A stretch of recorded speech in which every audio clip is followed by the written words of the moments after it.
All right, guys, thanks so much for joining us today. I'm excited to talk to you guys today about the new buyer journey that we're seeing in the energy, oil and gas, chemical, and industrial markets. If you don't know me, my name is Brittni Castellal. I'm the owner of Backstage Energy Marketing. We specialize in digital marketing strategies for this industrial market. We've been in business since 2017. And I'm excited to really talk about this huge shift that we're seeing in the industry. The chat is open. If you have questions, please feel free to leave a question there. We'll have a live Q&A at the end. And then we're going to just get started. So first and foremost, why are we talking about this? Why does this topic matter? We see in these industries that companies are still marketing their business like it's 1995. But here's the catch. The people that are making these decisions, these purchasing decisions in the energy and oil and gas and chemical spaces, their buyer behavior has changed quite significantly. Your buyers, your prospects, they're researching vendors very differently than they did 20, 30 plus years ago.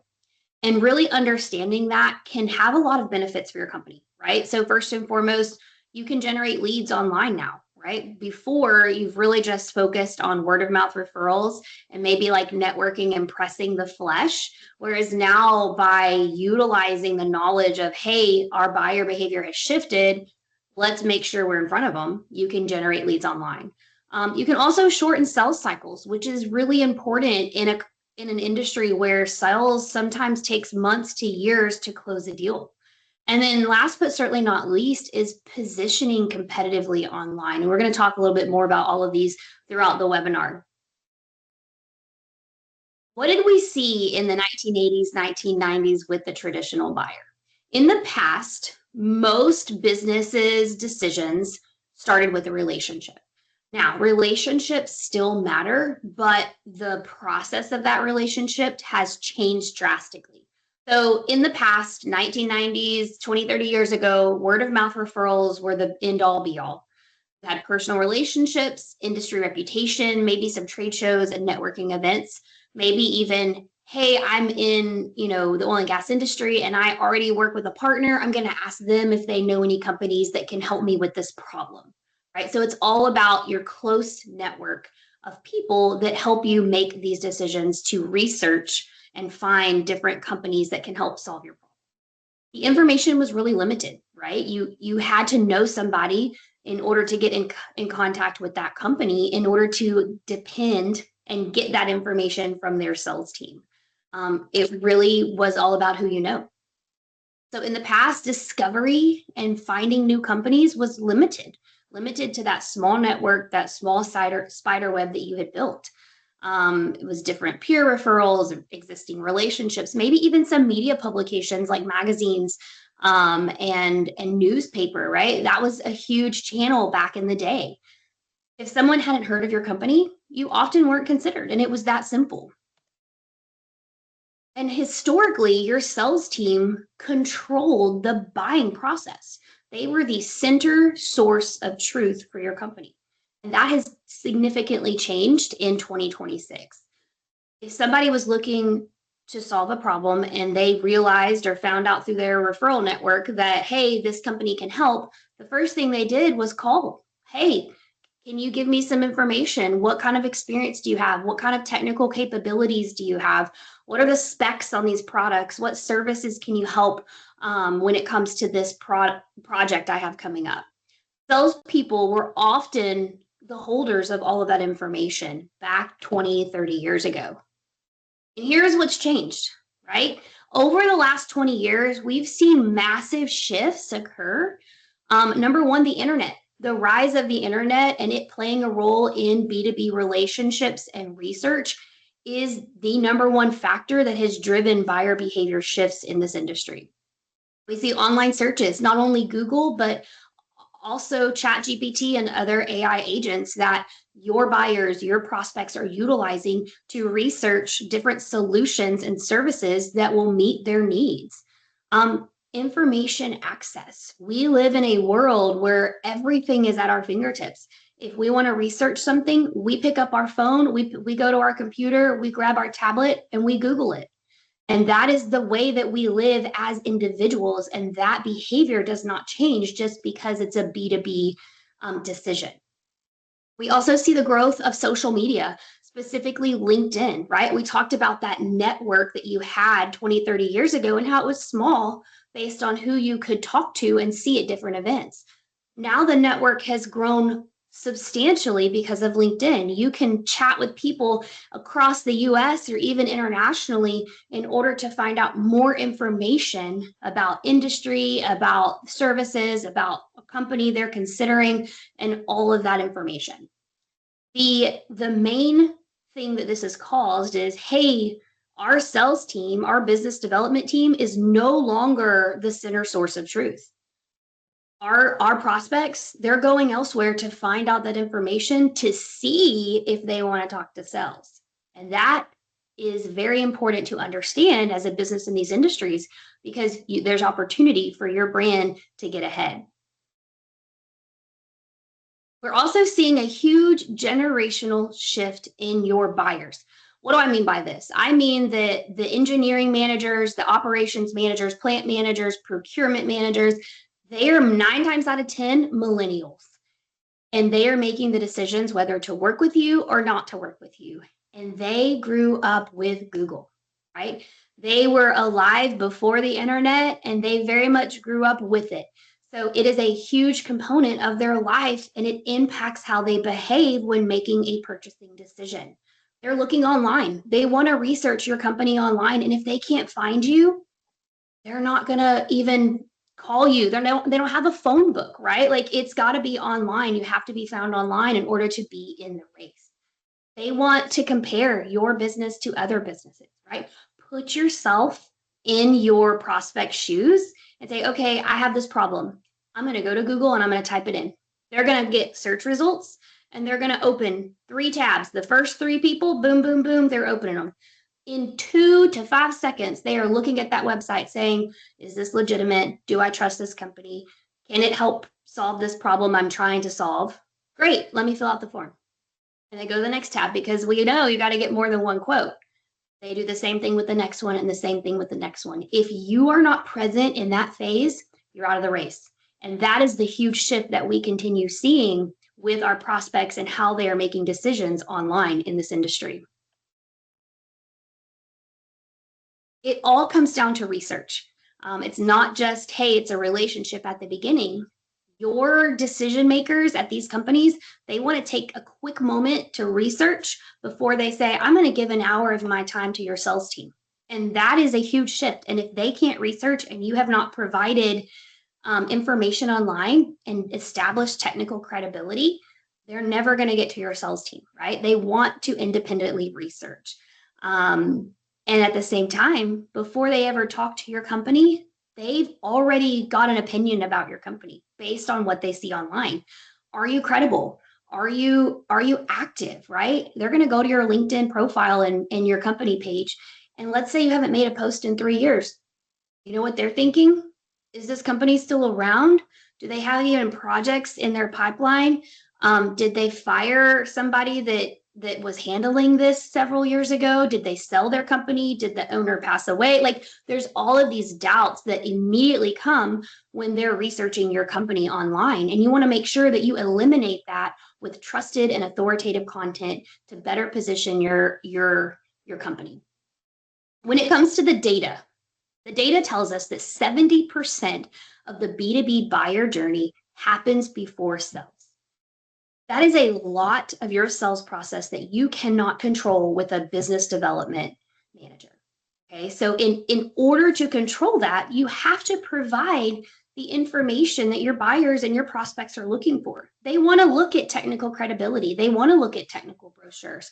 They want to see the specs of your product. If you manufacture artificial lifts, great. What are the specs on those? Can they help with my project coming up? They are looking at all of this before they ever decide to talk to sales. And if that information is not readily available, you're not in the running. You're not even considered for the project. This is the catch. Referrals still matter. Referrals in my business still matter. They're my favorite type of lead to get because it's easier, right? But what happens is somebody refers your business And the first thing that person is going to do is go online and search for it. Okay, John down the road said they love working with ABC Company. Let me Google them. Let me see what their website looks like. Do they even have the services or products that I need for my, project coming up or whatever it is? They're going to look you up. They're going to make sure that you can help them before they waste your time and before they waste their time. They're looking at all of these elements. They're also looking at your team. Do you have the team? Do you have executive leadership? What are their LinkedIn profiles look like for your executives? All of these digital signals matter when it comes to either that online referral or that referral being reinforced or being undermined when it comes to your digital footprint. So here's what we're here for. What does the new buyer journey look like in 2026? First and foremost, a prospect says, hey, I have a problem. I need a solution. 9 times out of 10, they don't even know who can help them. They just know they have a problem. They go online, whether it's Google search, Bing search, ChatGPT, Claude, LinkedIn, and they are typing in their problem. I need da da da da da da da da. And they are looking at the results that can help meet their needs. They start researching those. Again, they're opening at least 3 websites at the top of the search results and looking at them and saying, yep, this can help me. Great. Let me submit a form. Let me submit the form on this page and let me submit the form on this page. They immediately have the information they need quickly at their fingertips to say, I want to spend time with this sales team to see if this is going to be a good fit for our needs. Okay, so after they have that short list, they start then working with the vendors.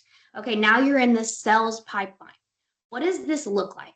You're looking at like 5 steps out of this 7-step process that your sales team does not control. But if you do these 5 steps properly and have the content readily available online and have spent energy and resources into positioning your brand online, what happens is you get better qualified leads for your sales team.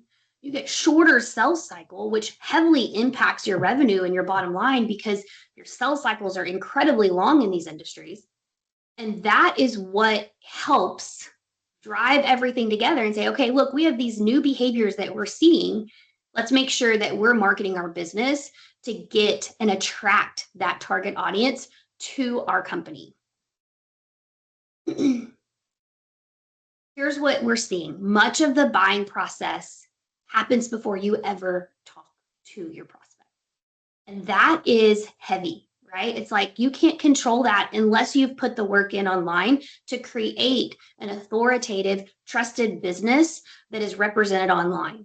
I talked to an executive a couple of weeks ago and he said, Brittni, I've got to get my business online. We've been in the business for decades. He goes, there's new players in this industry and they are getting all of the work. And I said, why are they getting the work? He goes, they're not that great. I said, why are they getting the work? He said, because people are finding them online. And that is the cold, hard truth. If your business cannot be found online, you're not even in the race. Okay. So what are your prospects evaluating during this 70% stage? Number 1, they're looking for credibility. Are you who you say you are? Does your website represent your business? Do you have the products and services listed on your website for them to say, yep, that's what I need? Do you specialize? Can you help them? Do you have the technical expertise? Have you done similar projects to the project they're looking at? Are you authoritative? Do you lead this industry? Do you have that thought leadership element present on your web presence? It's all about credibility, right? If they can't say, yep, these guys are going to make me look good to my boss, I want to work with them, then you're again sinking down and not in the race. It's all about efficiency here. If they cannot quickly validate and evaluate your company online, they're moving on. And that's just how our buyers behave when it comes to making decisions. Not even in just the B2B space, but we live in an Amazon world, right? We order something and we want it same day delivery. And that is the type of behaviors that we as humans and this generation of people and middle managers and decision makers, that's their behavior. And you have to play into it, even in the energy, oil and gas, and chemical industrial spaces. What happens if you don't show up online? What happens if you have this outdated website or no website? You don't have any technical cred, no case studies, no project profiles. very limited information, a lot of gaps and stagnant, content. What happens? It immediately creates uncertainty and doubt. And that is what you don't want to happen during this research phase before they talk to sales. Any uncertainty, they're not talking to sales. They're going somewhere else that they know that that company can help them and again, make them look good to the upper management. Here's the new competitive advantages. When it comes to how to really elevate your brand in this industry, this is how you compete online. Those companies that are winning, they understand, hey, I've got to educate my market. I've got to talk about what we do and how it can help our target personas, our target audience, so that they know when they get to my content online that we can help them. They demonstrate that expertise publicly, right? Maybe it's thought leadership, maybe it's speaking engagements, maybe it's blog content or email marketing, right? You're demonstrating, hey, we know what we're doing, we know what we're talking about, we can help you. They're building this credibility online. It takes time. It's not an overnight thing. It takes very long time to build credibility. So the sooner that you start, the sooner you're able to have an advantage over your competition online. It's all about validation. Make it easy for your prospects to validate and say, yep, these are the guys I want to talk to. What are some takeaways? We've definitely seen a shift in buyer behavior over the last couple decades. What is it showing us? Number one is this buyer journey has shifted from relationship driven to research driven first.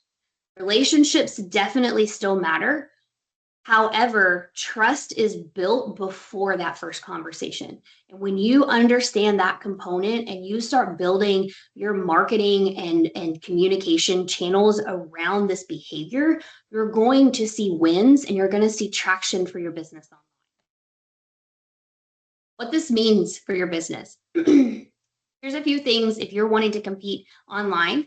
You want to make sure that you can be discovered, right? I can't tell you how many times I get on a prospect call and the first thing I look at is, hey, your website, the Google bots cannot even crawl it. You're telling it, hey, don't crawl it, don't index this site. So you have no chance of even coming up in a search result. And that's a quick fix that can be made very fast. Okay, so make sure you can be discovered online. Do some audits. Can you find your website? Is it set up properly? Does it have the technical backend that it needs in order to rank for the keywords and phrases that your audience is using? Demonstrate real expertise in this space.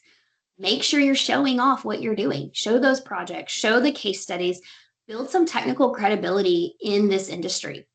Be helpful, educate. All of these elements help when it comes to eliminating uncertainty and creating validity in what you offer as a company to your prospects that are looking for you.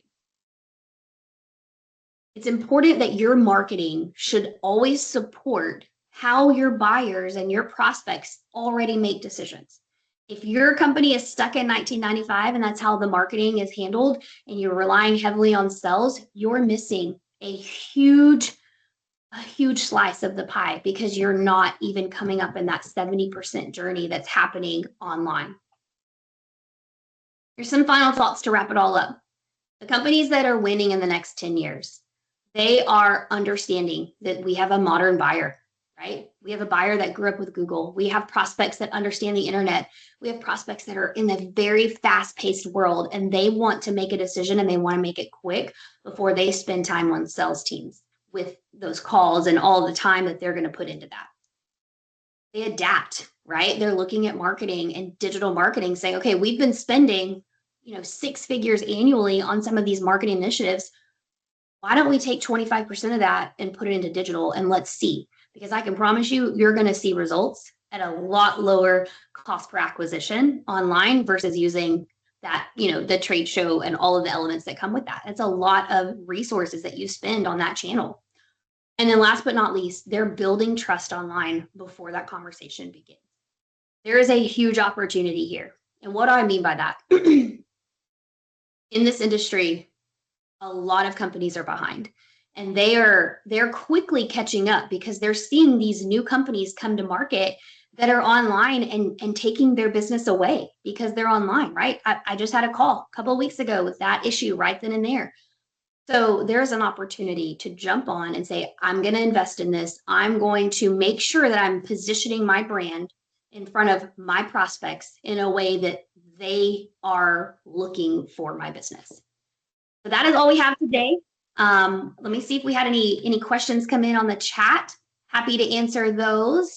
Don't see any now. I'm going to have Michaela go ahead and drop my Calendly link into the chat. We do offer some quick discovery calls. If you want to have a chat about, hey, what does this look like for my business? Feel free to schedule some time on my calendar. And thanks again for joining us. We're looking forward to our next webinar. We have them every month, so follow our LinkedIn page and make sure that you jump on those to attend. Thanks so much.